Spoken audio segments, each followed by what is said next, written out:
What's up? This is Jordan Gray from Half Lit and DopelivenTV. Hey, this your boy Don Ritchie representing the Midwest 219 Stand Up. Hey, what's up, y'all? It's Lamar Tate. This is your girl, Monifa. Hey, what up? It's your man Dave Hollister from Blackstreet. You know what this is right here. This Trigger Trench in the building. Hey, what's up, y'all? This is your boy Jason Weaver. And whenever I'm back home in the Chi, I'm checking out Dope Living TV. Hey, it's your girl, Adina Howard, and you're watching Dope Living TV, live with Greg Gray and the crew.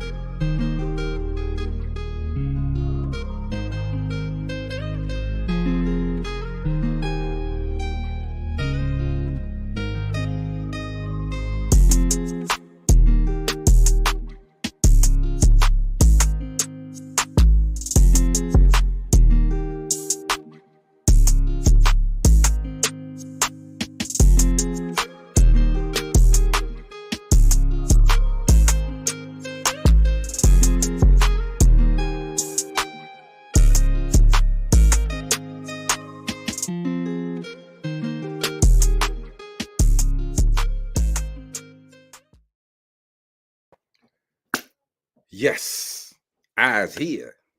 You and me, us never apart. Hey, what's up? It's your boy Greg Gray. This is Dope Living TV Live.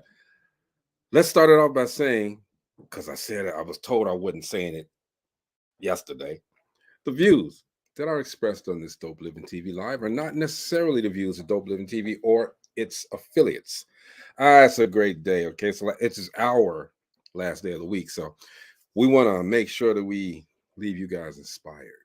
We leave you guys educated. What's the other one? We leave you guys informed. That's not it, but hey, it is what it is, all right? Because today we're going to talk about a subject that's going to really be thought-provoking. Isn't that right, Gina? That's right. We're going to get you thinking, and not only just thinking, but educated. That's the big part, educated. We're going to educate people. We're going to make sure that everybody has the knowledge, okay? I didn't get a Freddy Krueger shirt, though. Where's Freddy Krueger? You got one? I just wanted to show off the muscles. See, let me stand up here and let y'all see how Greg's been working out. So he can cut down a lot of these pounds and solid. Anyway. Good, because I got a lot of stuff for you to carry in Vegas, so I'm glad you've been working out. She will talk about my shirt. That's all right, though. All right. But today, and we want to talk about this subject. It's a subject that touches a lot of people. We're speaking on mental health today. And we have a mental health therapist on tonight, Dr. Carolyn Stephens. She's a community clinical therapist and a family support specialist. She also holds a doctorate in Divinity, and she uses her skills to focus on empowering and developing African-American men and women. And she does a lot of other stuff too. Let's bring the rest of them on. What up, Marcella? Hey, Marcy. Freddy Krueger shirt? Yeah, look at these Freddy Krueger pets. Don't make me make them bounce now. Don't make me make them go. Don't do that. All right, Terry Crews. You know Terry Crews up in here. Anyway, Jeff, let's get him, boy. Come on now. Hey, man. What's happening, Coach? What's going on, y'all? I just really wanted to comment on Greg's shirt because it's buttoned up to the top.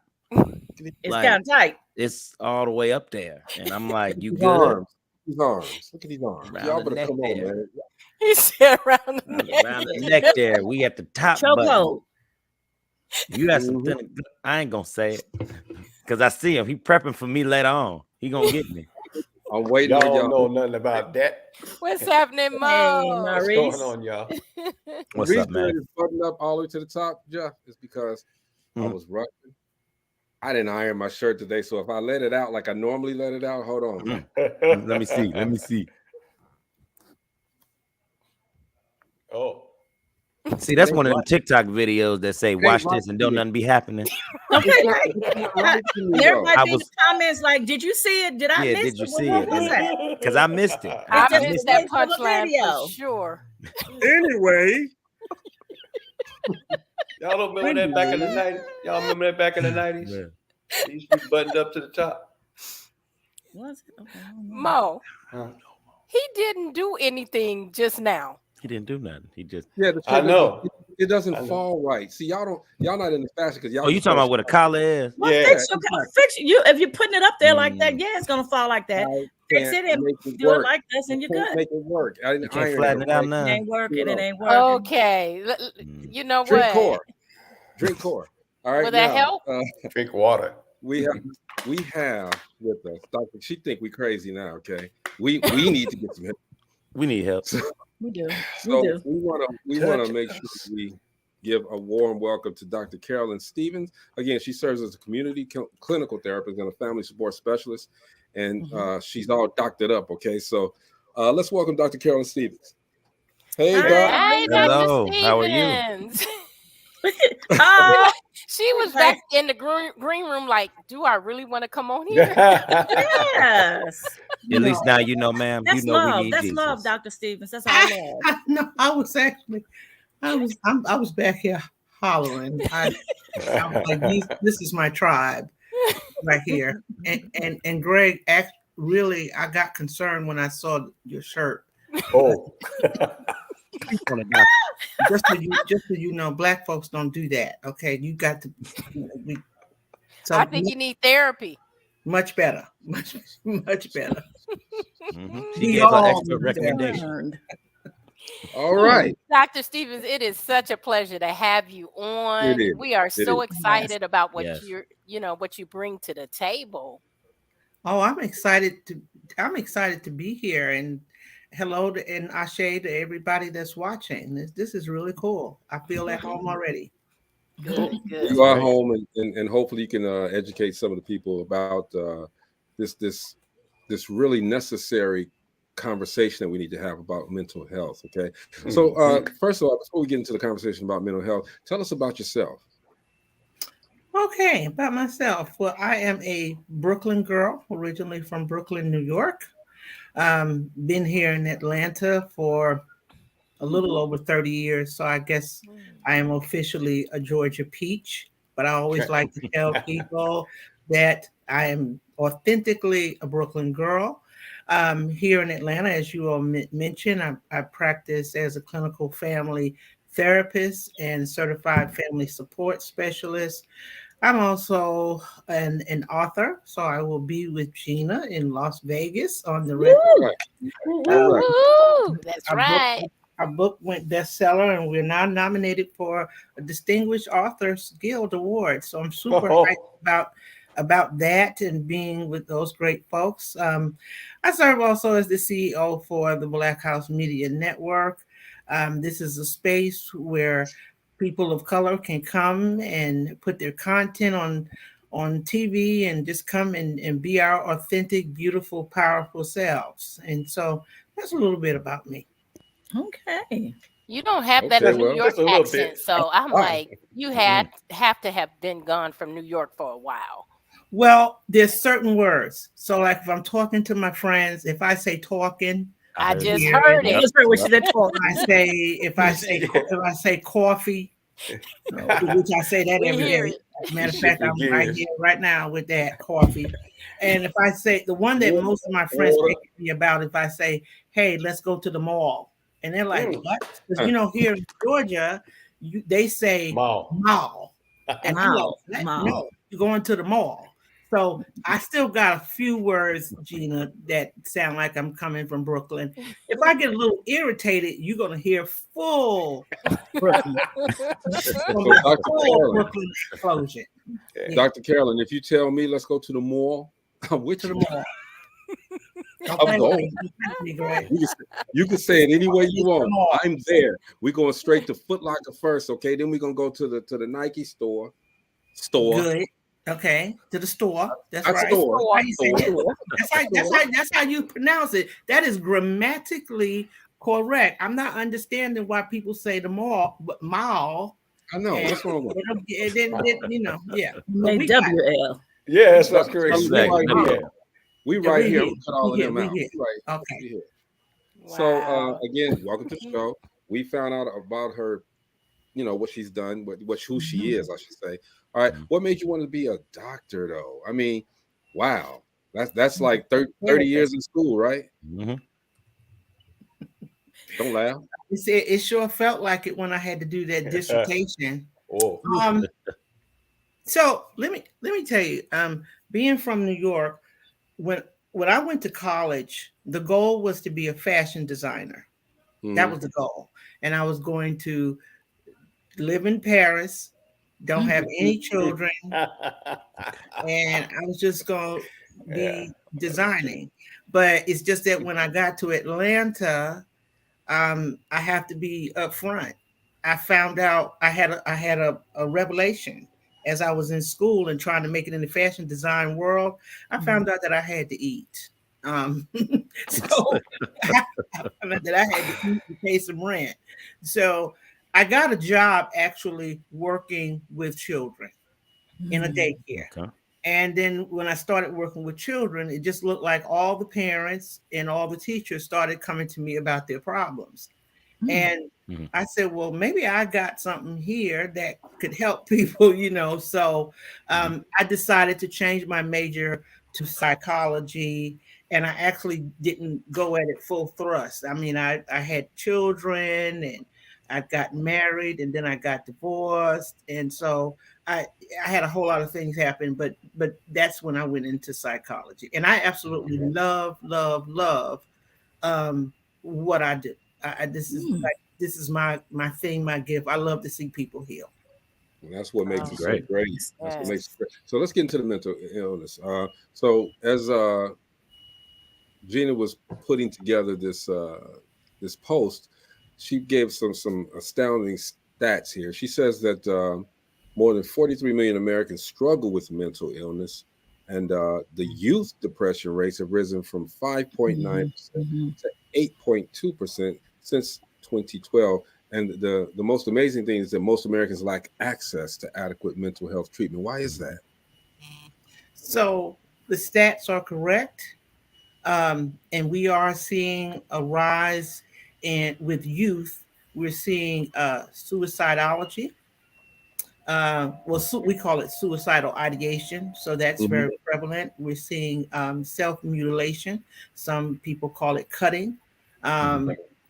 So those are like two things that we're seeing. But the suicide rate among youth is extremely high, and it is growing.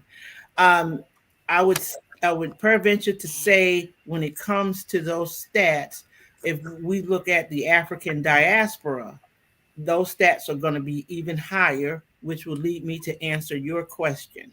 So when it comes to African Americans and gaining access to quality mental health, that is a problem because of insurance.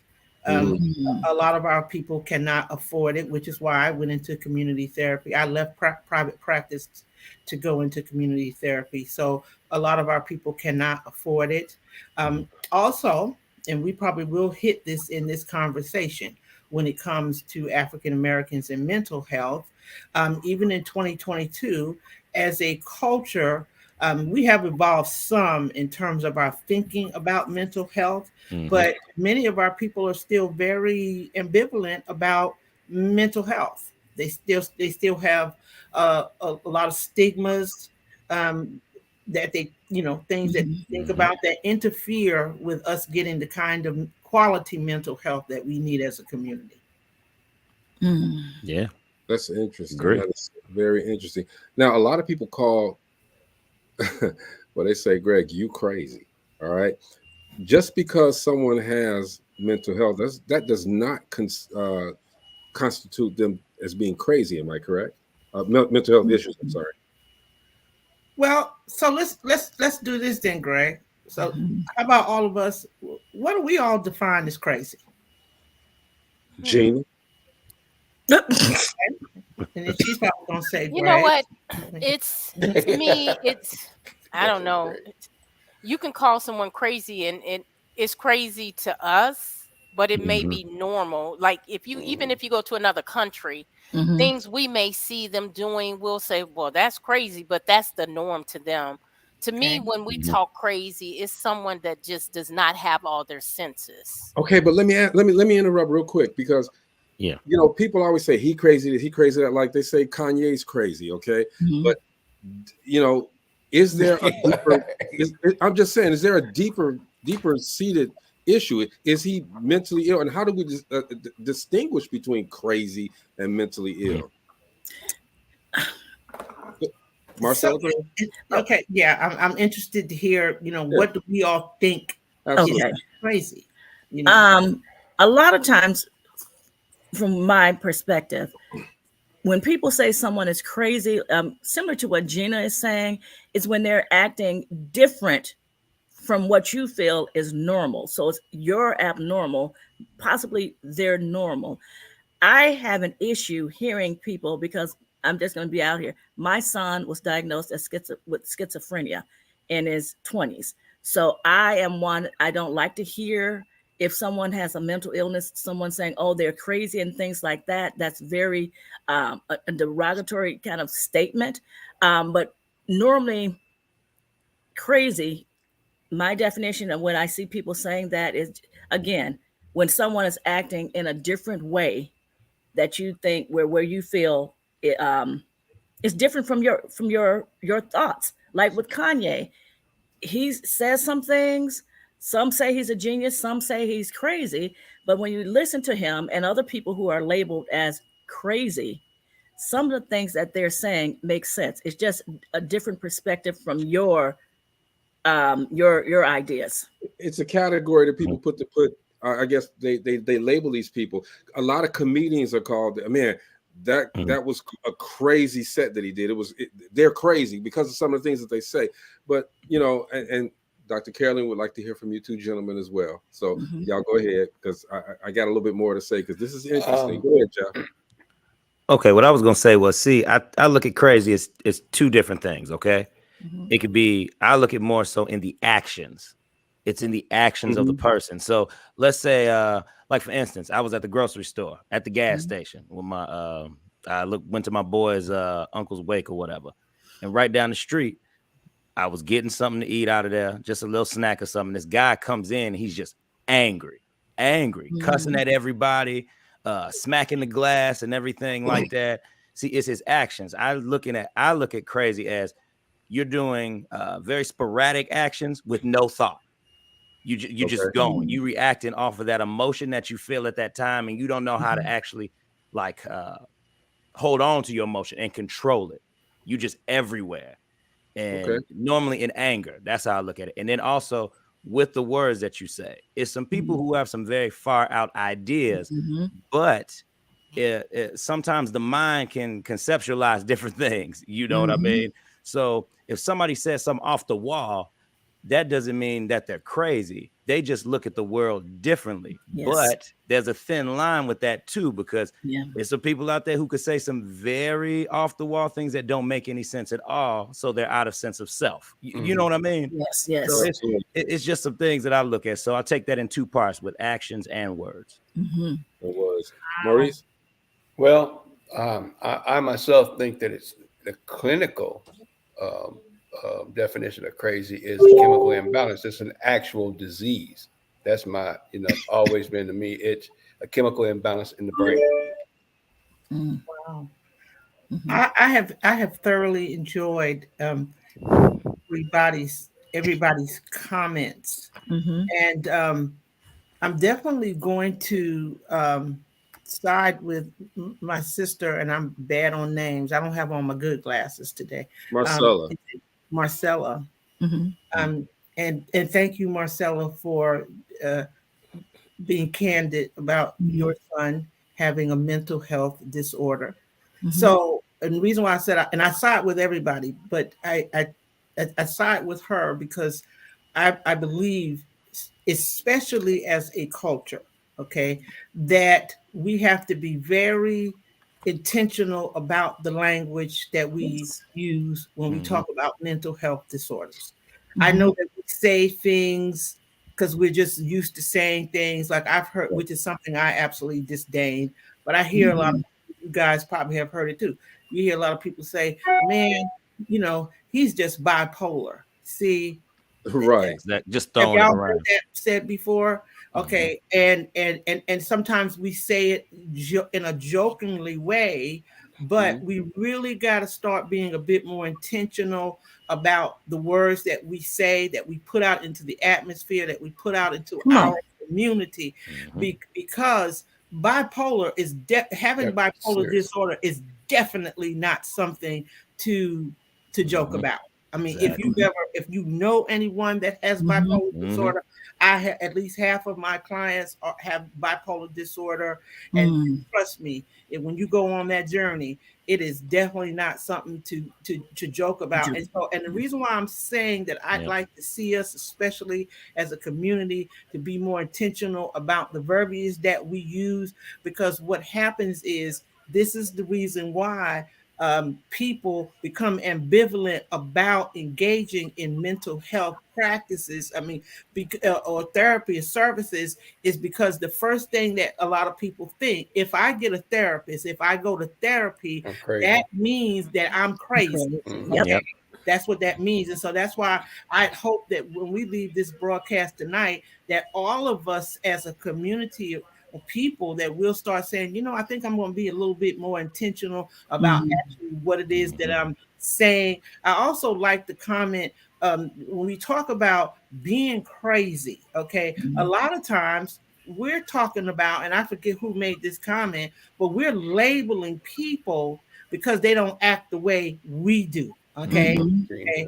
I had a client that told me once, he said, well, how do you know that I'm the one that's crazy? Maybe it's you. And you know what? That's a very profound thing, because just because somebody doesn't act like you or have habits like you, why does that have to make them different? Okay. And most of the time when we talk about somebody having some kind of mental health disorder, some of the time what that means is that they don't fit into societal norms.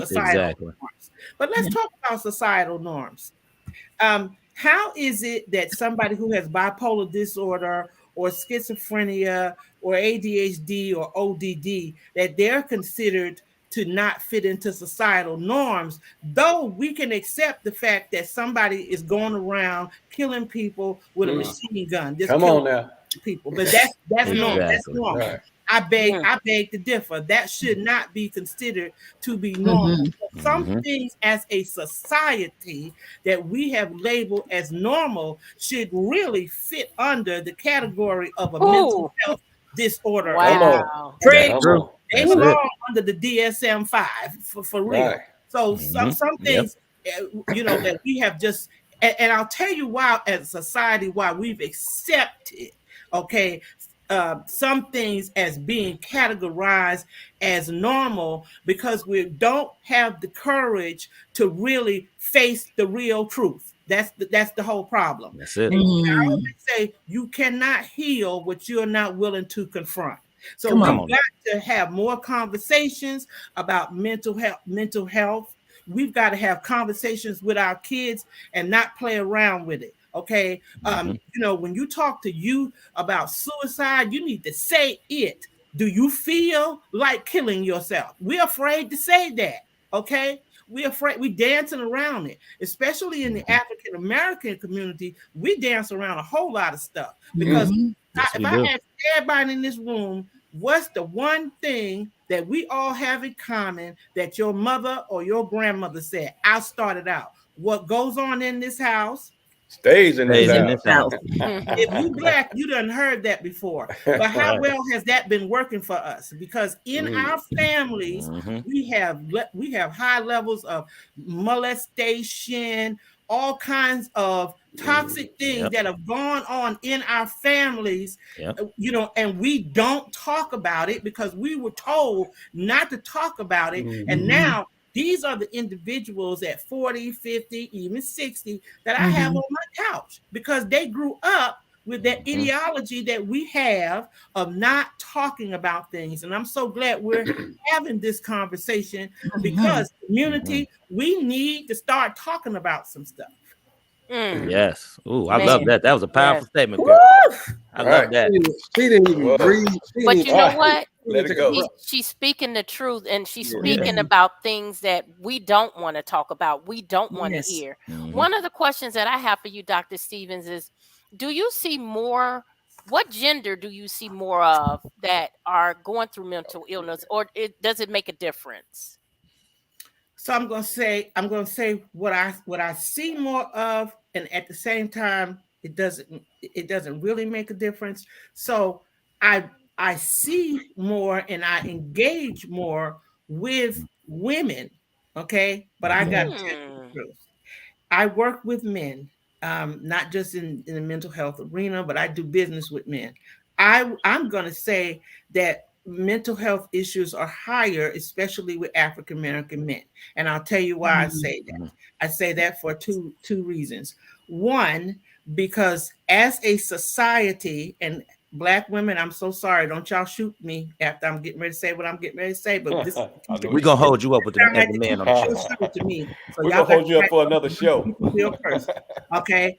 But I say Black men because as a society, let's start with Black women. We do not create environments that are safe enough for our men to be able to really talk about Wow. their deep rooted issues, because when men start talking about how they really feel, what's going on in their head, then we consider that as being weak and Weak. Come on now. Yes. because it takes a Yes. strong True. man to be able to admit, hey, I'm Yes. not okay and I got some stuff going on. But because Black men know that they're going to be criticized, they keep a lot of things incubated. And so because they keep things incubated, that leads to a very high level of some mental health problems. And so we need to create more. I'm gonna give y'all something real simple that we do as Black mothers. I mean, we just do it. We do it naturally. Okay. You got your son. Maybe he's 7 or 8. He falls off the bike. He starts crying.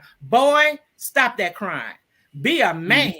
Don't you cry. So when you hear that language, what does a Black man think as he begins to grow older? If I cry, then I'm weak. Yes. See, that's a continual, Yes. perpetual message that that man lives with and carries on. So we have to do better, especially as Black women, and we got our own set of problems. I get that, but we do have to do better at creating an environment for your man to be able to talk to you about what is really happening in his head.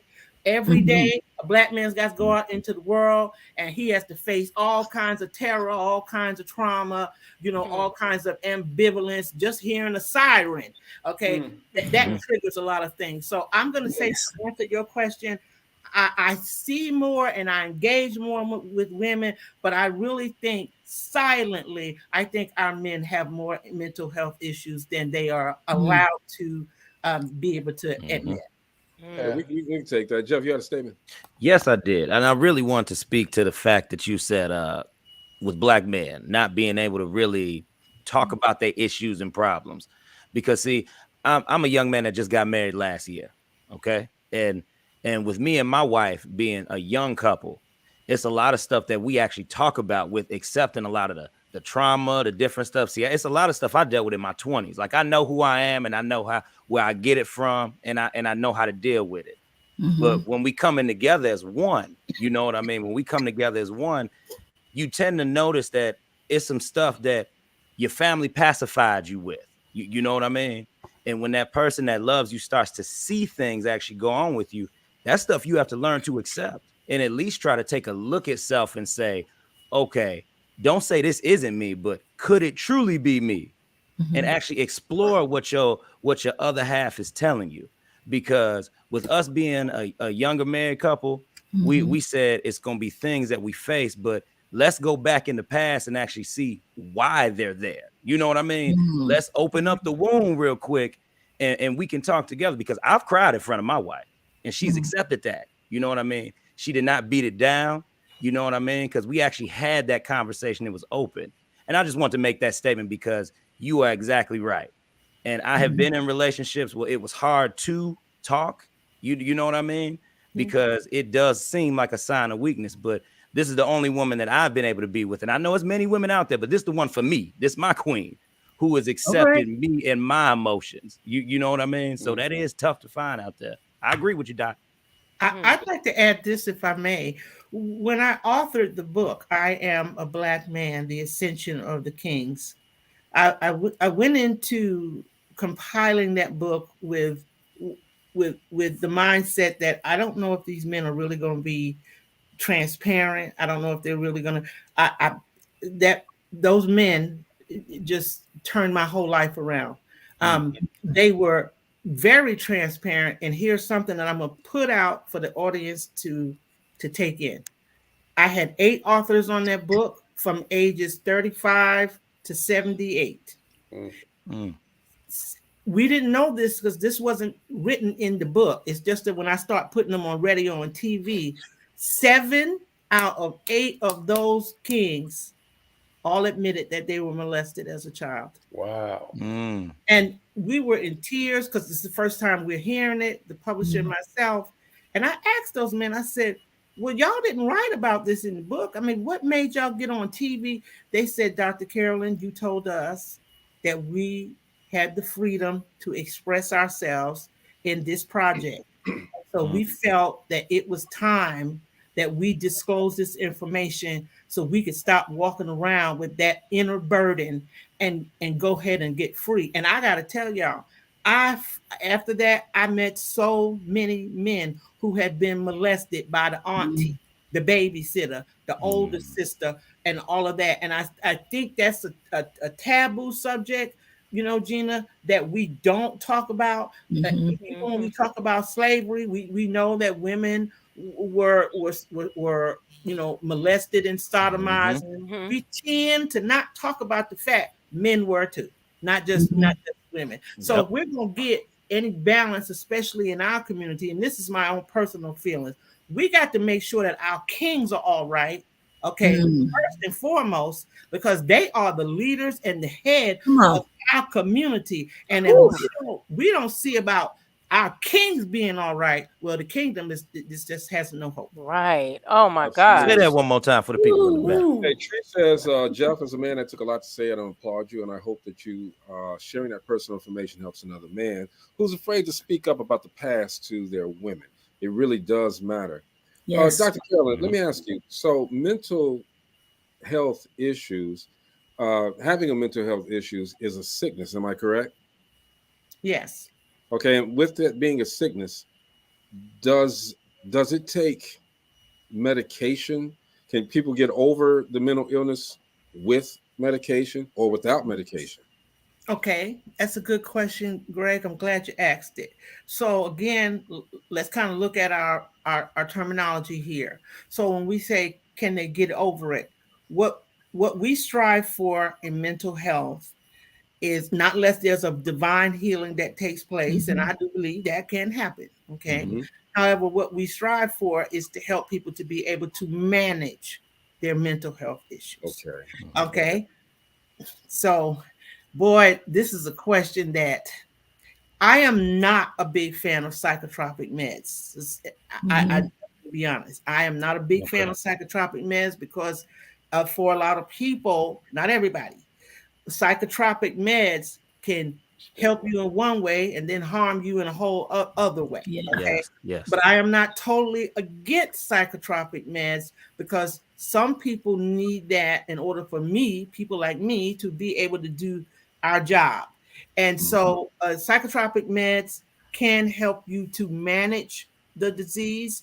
It can help you with the quality of your life. If you're able to be stabilized and to be calm, then it can help you. But the reason why, when people ask me why am I not an advocate of psychotropic meds, especially when it comes to the African diaspora, I'm only going to ask this question, let it be for everybody to think about. Before we had psychotropic meds, what did Black people do? That's all I'm saying. That's a good question in itself. Don't know. What did we suffered, do? Basically. Prayer and herbs and plants. Hello. What God's natural medicine. So There it is. thank you so much for saying that. Well, that's a whole nother story. We know why that they're out there, because the pharmaceutical companies can keep you coming back. Right. Yep. It's all about big money. So, And unfortunately, with that in mind, let me say this. So many people are misdiagnosed. Yes. And put Okay. on drugs. Many people are misdiagnosed, and they're taking medications that they really should not be taking. Okay. Is it hard to diagnose that? Is it hard to diagnose if they're taking the Mental wrong medication, or the wrong medication? Is it hard to Or diagnose? if they shouldn't be taking the medication. Oh, sure. Sure, because when people start taking psychotropic meds, let me also add, when people start taking psychotropic meds, they're going to take anywhere from 2. Y'all probably won't believe this, but I got a teenager that she has 20 medications she takes. Wow. 20. Oh wow. One to wake her up, one to make her go to sleep, one to make her calm, so anyway. But it's not hard to diagnose, because if the medication is not working with their biosystem, then they're going to experience things that make them feel uncomfortable. And unfortunately, when it comes to psychotropic meds, when people start taking them, it's sort of a test. It's a trial and error. You may have to take one to see if that works with your system. You may have to take another one. So yeah, you'll be able to diagnose that the medication is not working based on how the person is feeling, how they're reacting to the medication. Since Marcella mentioned schizophrenia, that would be one of the diagnoses that is rather hard, I would say rather challenging, because they can take medication to keep them calm, but it also makes them feel numb. This is what most clients who have schizophrenia, they say they experience, that though I feel calm, but I also feel very numb. And so they reject the medication. Okay. And then if they reject the medication, well, then that takes them into a whole other area. And so, yes, you can be able to distinguish and see if medication is not working for you. But there are other alternatives that people can explore. So you just mentioned that, if you have you get prescribed a medication, and if that one, you give it some time to see if it works, and you get, change it up and get another one. Okay. Is that dangerous to keep switching medications like that? It could be. It could be, and that's why it's important to have a good practitioner who truly cares about your well-being. And but oftentimes they do have to. So let me put this out just to give us something to think about. The psychotropic meds work best according to a person's biochemistry. Okay, we got that? So what do you think would be probably a reasonable trail to start on, if medication works best when it's matched with your biochemistry? What do we all think that would probably be the best route for someone to take, or for a doctor to take? Because if we're going to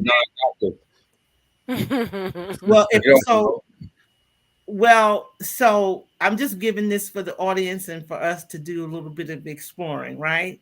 If I come in with a diagnosis, and if the best path, or I'll say a very successful path, is to match a medication with my specific biochemistry, then it would be that perhaps a doctor or practitioner is to look at or assess my biochemistry or my genotype to be able to match me with a medication that could prove to be effective. Now, I say that because I'd like for people to start exploring.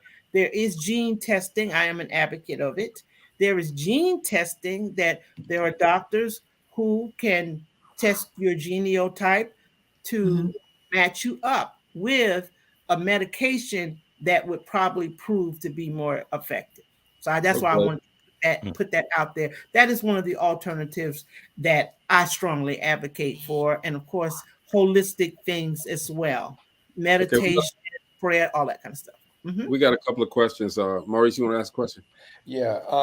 How many times have you ran into families that have mental issues? A genetic type. Every day. Mm. Now, I want to make sure I'm answering your question. When you say families, are you talking about the whole family? Well, the families come in and they have, schizophrenia and some of those type of things that kind of generational. Yeah, there you go, Marcia. Thanks for the word. Okay, so and that's a great question.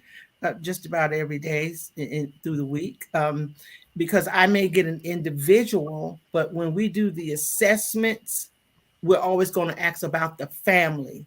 We're going to ask about the family because we get some background, right? Because as a culture we don't disclose that much. Somebody in the family has had some of these similar issues as well. So it's a hereditary. It could be. It could be, and 80% of the time it is. But remember, families don't talk, right?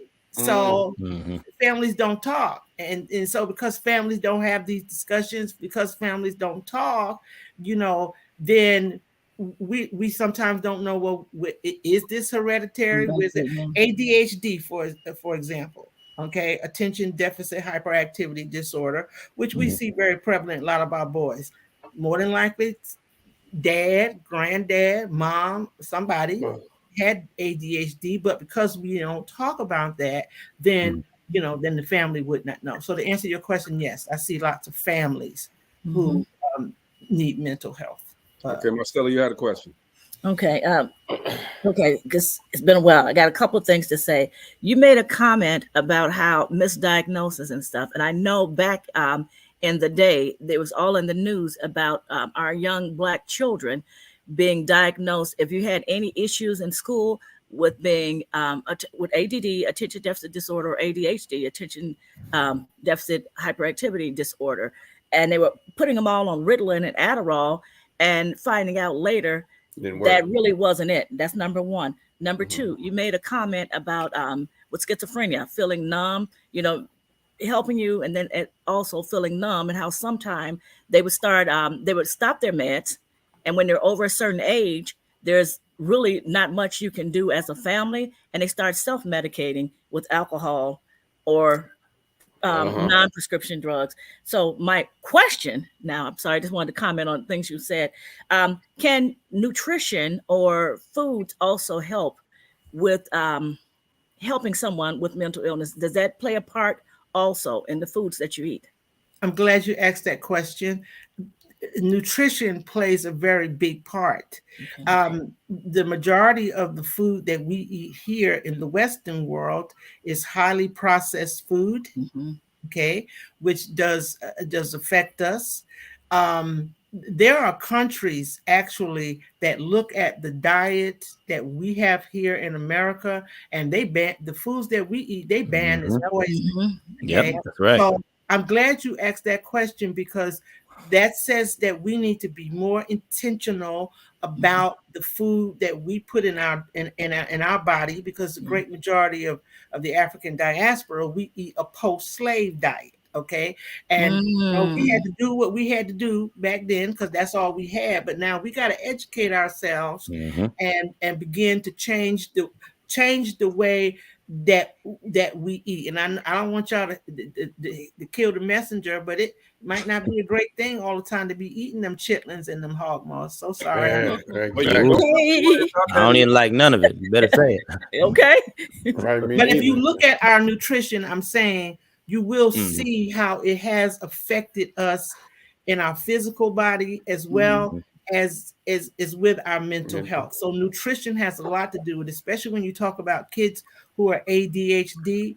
If parents just take the time. I have a son who is a military man. He was ADHD. He had ADHD. I did not put him on medication because I knew the harm and danger that could come to it. So I created a nutritional plan for him that excluded lots of sweets, lots of starch, excluded all red drinks. Red dye contributes to some of the symptoms of ADHD. So you all can know that.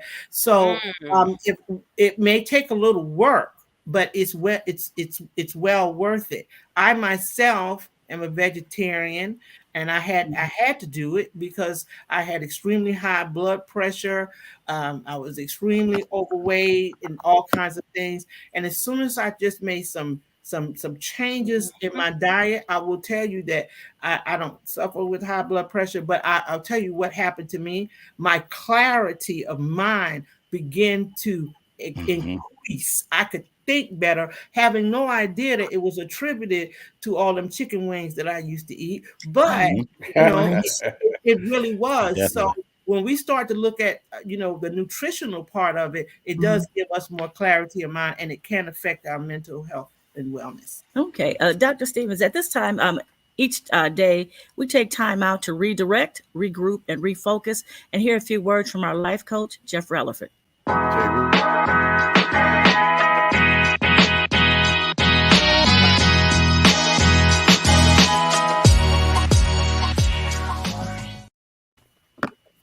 All right. So I was going to say something else, but I kind of want to switch it up because we talk about mental illness. I want to challenge people to actually look within themselves. I'm not saying that you have to go off the handle and say that, oh, okay, well, I have this wrong with me, that wrong with me, blah, blah, blah, woo, woo. That's not what I'm saying. But what I'm saying is start to know how you move. Start to understand and recognize if there are certain things going on with me. Could it be a potential problem? Or is it just normal behavior? It's actually okay to question that. Real quick, my best friend is diagnosed with bipolar disorder. And the thing is, when you watch people and their thought process, how they think, how they overthink, and how it affects their emotions and everything like that. See, she did this for years and we thought it was normal until my friend talked to me on the phone and she said, you know what, Jeff, I'm going to go ahead and get some help because it's getting bad. She was somebody who was actually aware of her actions, and she didn't have enough pride to say, there's nothing wrong with me. So I challenge everybody today, as you listen to this show, really ask yourself the question, are there issues or things that tend to bother me? Are there issues and things that could be taking me to the next level emotionally that could potentially be a problem? Because the thing is, don't ever make it get to a point to where there could possibly be a potential to harm somebody else or yourself. Go ahead and start to recognize these things early and ask yourself the question, what can I be doing to focus on my inner self and know who I am?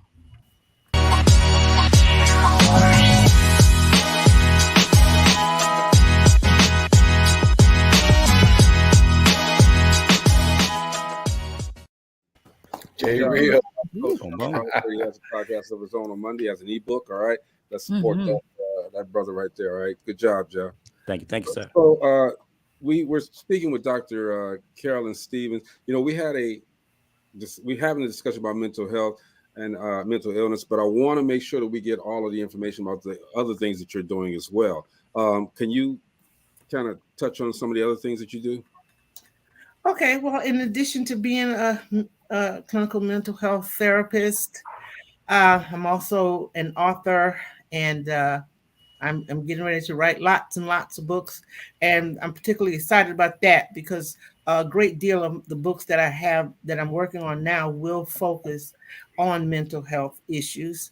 I'm currently serve as CEO for the Black House Channel. I think we put the website there, and you guys can go on. So the BAC Media Group is a collaborative effort of several content creators who have come together. I provide them with a platform to be able to put their content on, to be able to express themselves in the individual and authentic ways that we want to be able to express ourselves, to be able to tell our stories in the way that we want to tell them, so that we are depicted on television in the powerful manner that we should be depicted in. Awesome. So that is why I created the network. So for anybody that's out there, I want you to tune in, want you to watch the content that's on there, and feel free to also be a part. Okay, and let's just rise up together and make it happen.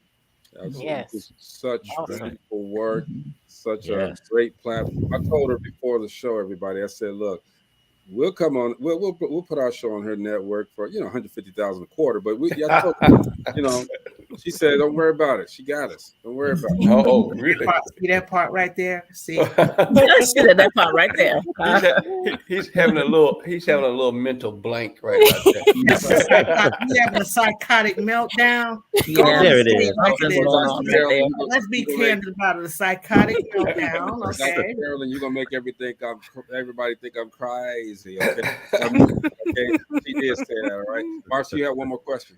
Yeah, last question. Okay, we've talked about the mental illness within our community and the stigmas and all of those things.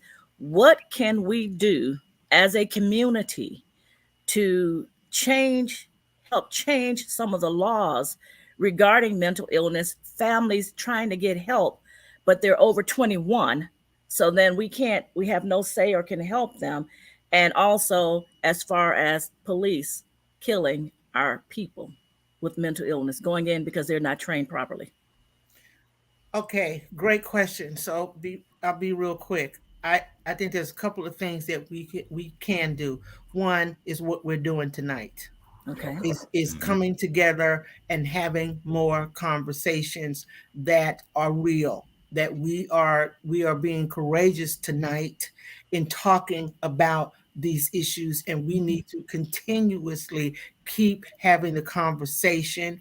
Number two, we need to have the conversations within our own homes and amongst our families. I'm going to talk to pastors here, those that are in the faith-based community.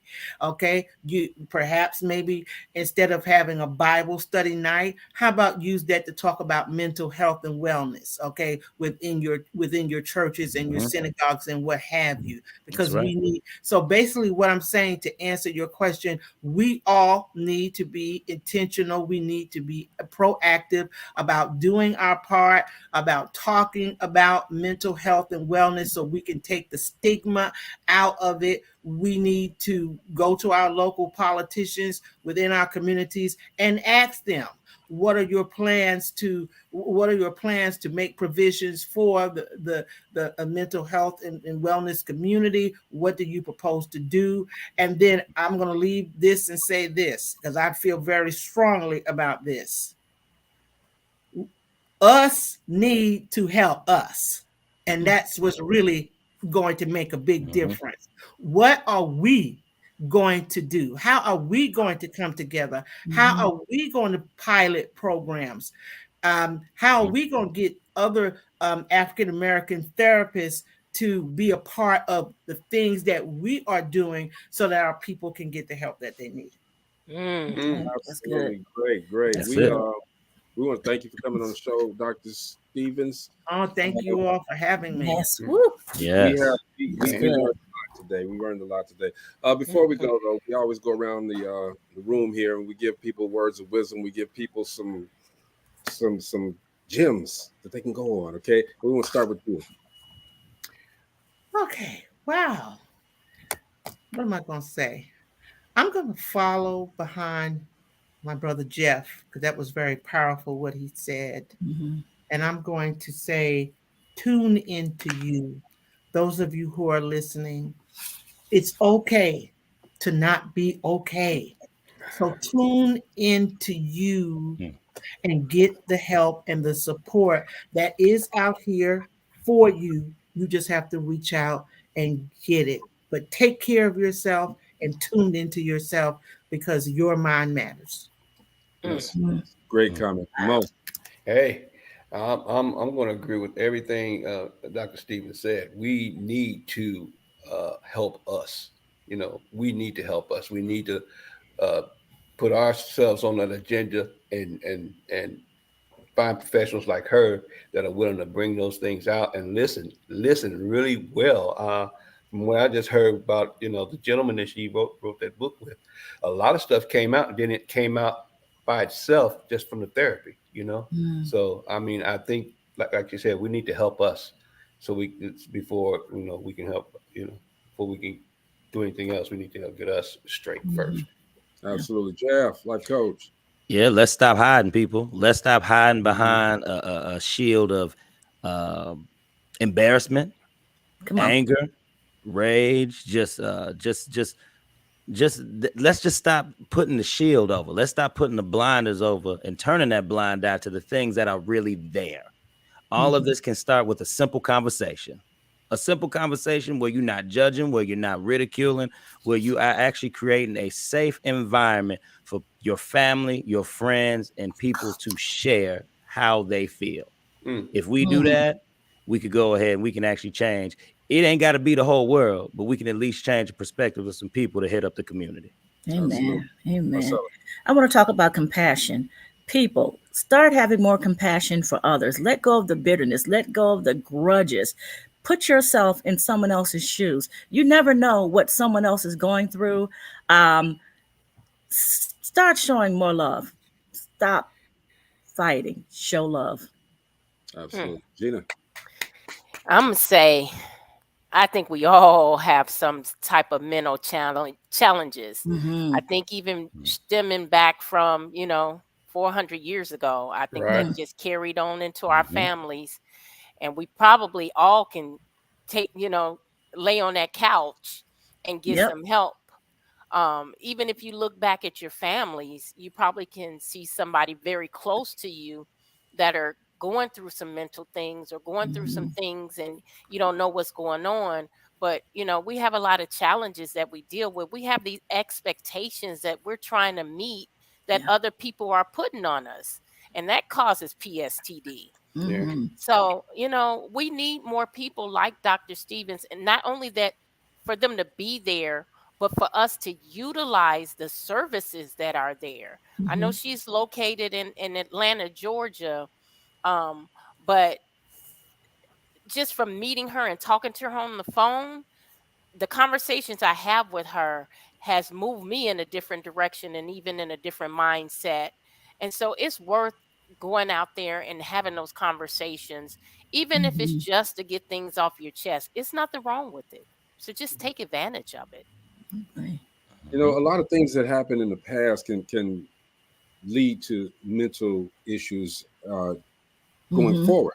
And there's no reason to look back at your past and worry about it. You got to move on and stand out in the crowd. Okay, the enemy is going to use anybody and everybody to try to disrupt your peace.